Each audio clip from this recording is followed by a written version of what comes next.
Hi, I'm Matthew Weininger, and I'm here with Mr. Manning and Mr. Howley, and we're here to do a March Madness recap.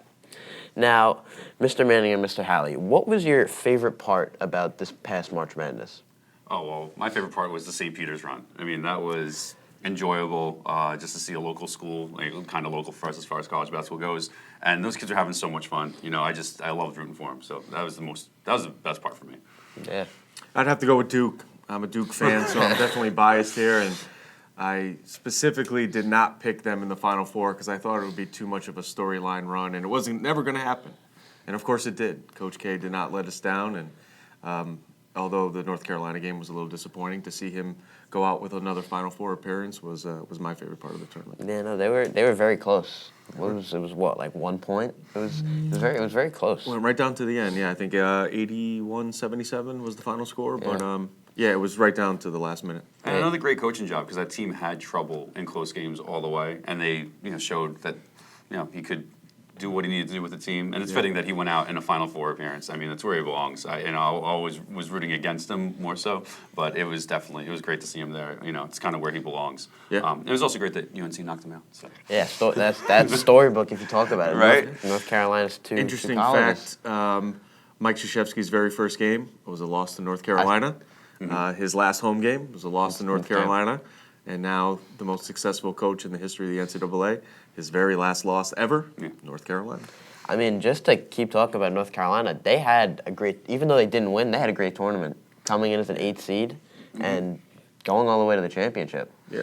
If it's something I will remember in the future as I destroy my 2023 bracket, teams that are playing well late in the year are good picks.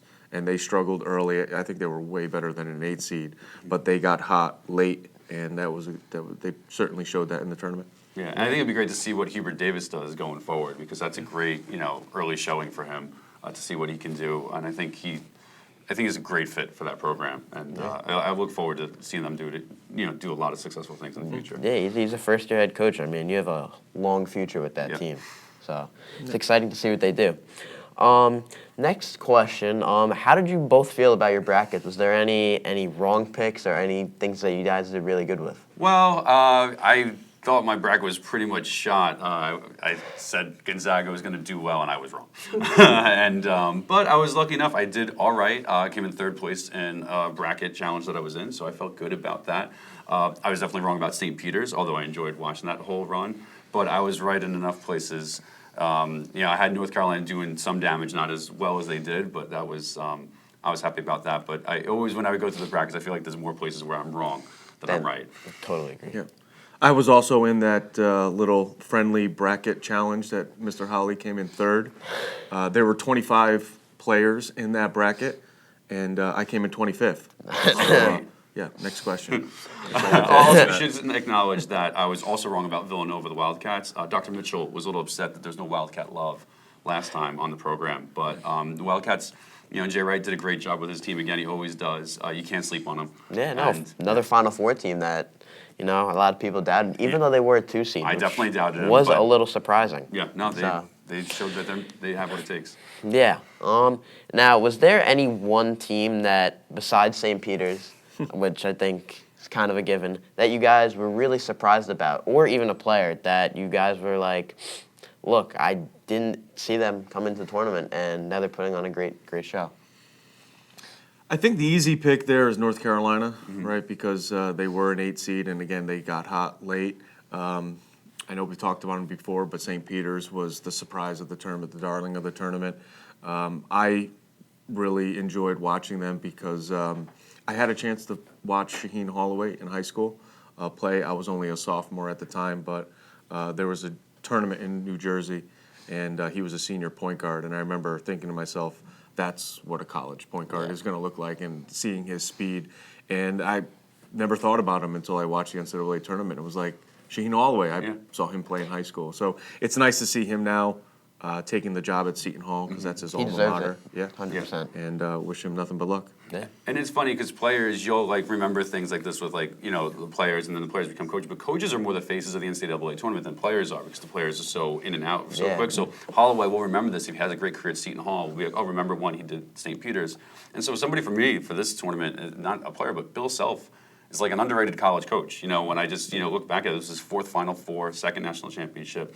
And I just went back and looked through, he was at Oral Roberts when they won that game way back, when he finally brought them back to the tournament, had some run at Tulsa, and then went to Illinois and did a great job with them, brought them to that team. He was, I think, the coach right before they had that team that went all the way to the national championship, and then now what he's done at Kansas. So Bill Self, can't sleep on him. He brings his teams, they play great defense all the time. To be down 20-something, 25 points, Make a and comeback. to not quit is, it's something every coach likes to think that they're able to do that.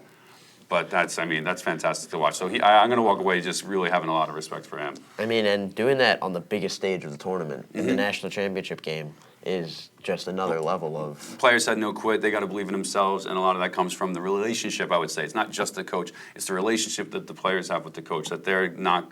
he's going to believe in them, and then they're going to believe in him, and they're going to do that together. And that's, you love to see that. And it broke my heart to see North Carolina go down like that, but, at the same point, tip your caps to Kansas. They came back to 25 points in, 12 minutes? It's unbelievable. Yeah, and I really enjoyed watching Remy Martin, the point guard of Kansas. He the second half he had against North Carolina was the difference, in my opinion. And he was one of those transfer portal kids, which I think is another discussion for another day of how much it's going to change college basketball. But I enjoyed watching a good point guard in that final take over the game. And like you said, guard play is always what it comes down to. You got that really good guard that you can count on in that final game. You don't have, you always got a chance. North Carolina also had that great guard, Love, who definitely played his heart out. Him. That whole team definitely tried, but you really couldn't stop that Kansas team. Well, I think Kansas was the better team, when it came down to it. UNC was the hot team, got hot at the right time, but Kansas was the better team. Deserves to be champions, number 1 seed. They carried it the whole way through, good for them, and, and well-deserved, well-earned. And a lot of fun to watch. I thought that game was going to be, you hate the national championship, be a snooze fest, and then all of a sudden you're like, oh, wow, this is, all right, pay attention, stay tuned. And Love certainly was the difference in that Duke game. Yes, 100%. Now, I just want to touch on the transfer portal, which you were talking about, and St. Peter's. 3 of their starting players are now entering the transfer portal. Is there anything that, as a former basketball player, that you just think about when you hear that?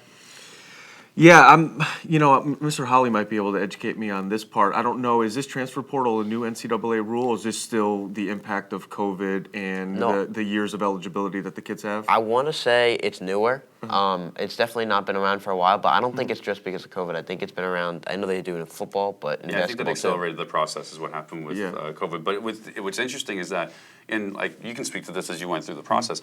So much about being a player is about the coach, and you sign up to go to a place based on the coach. So you wonder if those St. Peter's kids are going to follow coach.